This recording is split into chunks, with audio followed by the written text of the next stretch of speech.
Hey, how you doing? This is Jonathan Smith, president of the New York Metro Area Postal Union, bringing you the latest update on the coronavirus pandemic, March 21st, 2020. Let me share something funny with you. After my last video, and I promise not to get as angry on this video, or I try not to get as angry on this video as I was on my last video, that some postal officials called me to remind me that anybody putting the postal service in a bad light could be subject to removal. I can't stop laughing. Here's my response to the Postal Service. I will not pull down the videos or stop making videos until you shut the doors of the Postal Service. I will not stand idly by and watch the Postal Service risk the lives of the people that I represent because they fail to have the proper safety equipment or take the appropriate action to protect the employees that I love. I want to tell the Postal Service that if you want to shut Jonathan Smith up, close the doors of the Postal Service. Now, a lot of people sent emails and inbox me. I was getting all kind of messages from around the country, and I want to let you know that I appreciate that we stand in solidarity, a majority of you. But with that being said, I did not say to permanently close the doors of the Postal Service. What I said was to close the doors of the Postal Service for 2 or 3 weeks. One, it'll give you an opportunity to see actually what we're dealing with. Two, it'll give the Postal Service an opportunity to stop giving us lip service and excuses about many of these facilities not having the required and necessary protective equipment that these employees need. I'm getting too many calls about facilities not having masks, gloves, sanitizer, wipes to wipe down the equipment, cleaning supplies. Some, I'm even hearing that they don't even have toilet paper in the facilities. Now, the employees are dealing with enough aggravation and stress without this being added to their plate as well. Now, a lot of people say, well, if they close the Postal Service, how are we going to get paid? I have called and I'm asking that the national leadership, not only at APWU, I'm talking about the mail handlers, the carriers, and the rural carriers, to jointly call for administrative leave and ask that the Postal Service go on record that Megan Brennan, that all the unions are in unison and solidarity to close the doors of the Postal Service to protect the safety and the health of our membership that they clearly can't at this particular time. Members have to understand that as a leader, you have to weigh whether the risk is worth the reward. And I have clearly come to the conclusion that there is no money in the world that is worth the risk of someone contracting this deadly virus and dying. It's not worth the reward. Now, if the Postal Service wants to open up an opportunity for anybody that wants to volunteer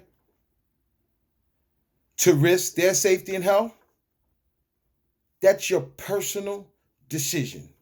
But no one should be made to risk their safety and health. And if someone wants to risk their safety and health, then the Postal Service should offer hazard pay above and beyond your normal pay for taking that risk. I would have no problem with that. I am asking for Megan Brennan to send a message to the postal workers that you matter. I am changing my Facebook page, New York Metro Area Postal Union, and I'm posting up there that postal lives matter.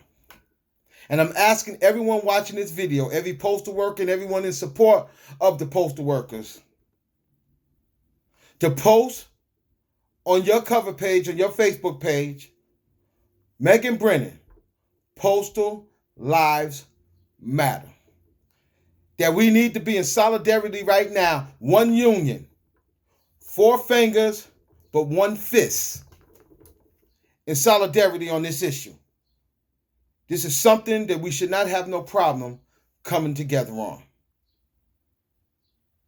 I'd like to report to you that there has been some progress, that the Postal Service has agreed to help promote social distancing by allowing the window clerks to work every other window, to put clear signs in the lobby of where the customer should stand to promote social distancing, that they're 6 feet apart from each other. They have eliminated the window clerks from having the lobby directors in the lobby, and the MPOS clerks, the point of service clerks, from being in the lobby and interacting with the public until we're past this pandemic. This is progress. They are opening the doors of some facilities so people won't have to grab the doors in and out going into the facilities. This is progress. These are reasonable steps, but far from a solution. I want to tell you that every day we're getting more and more cases, and this thing is totally out of control. And I am really disappointed in the Postal Service approach to quarantining employees. When they find that someone is probably infected or have been confirmed affected with the coronavirus, they interview this individual as CDC requires, like they like to say, CDC, CDC, CDC.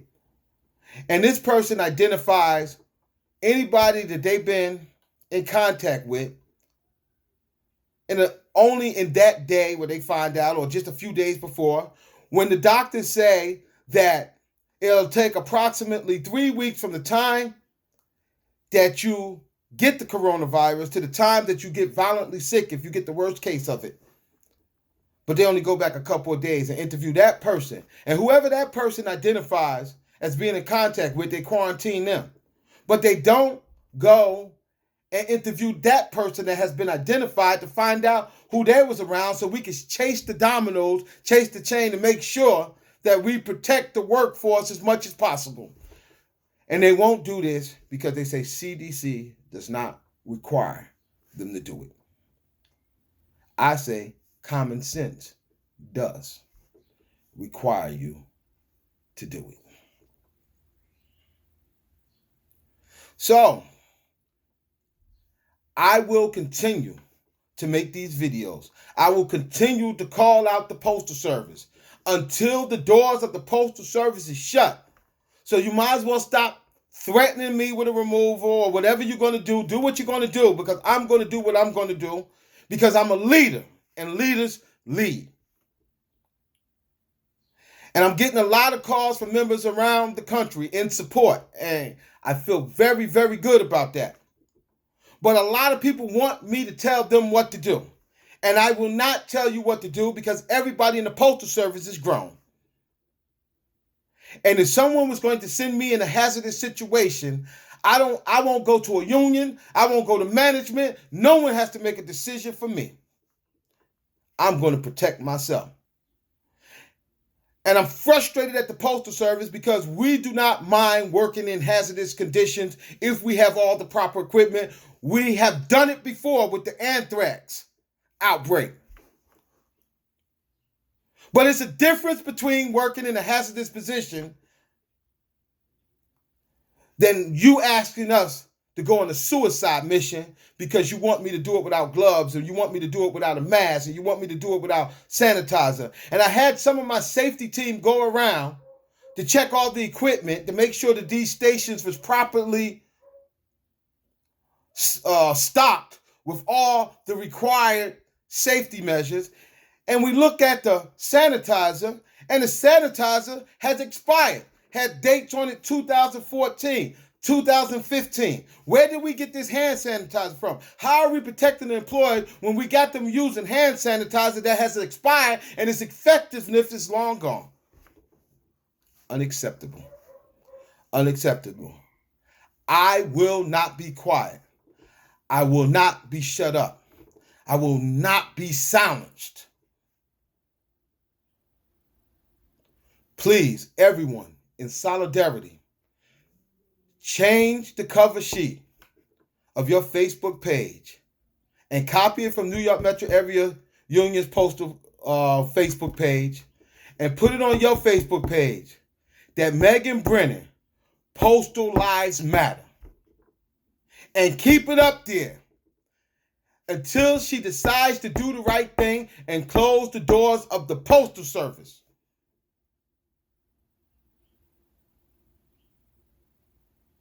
We have to stick together. We have to send a message. I'm asking for our national leadership.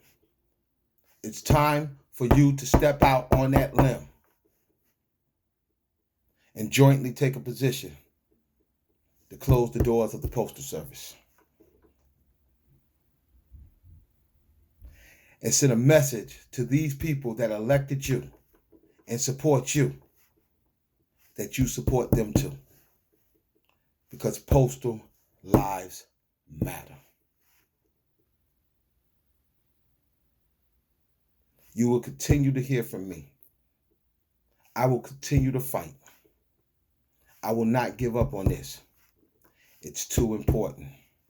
It's too much at stake. It's too much to lose. Megan Brennan, Postal Lives Matter.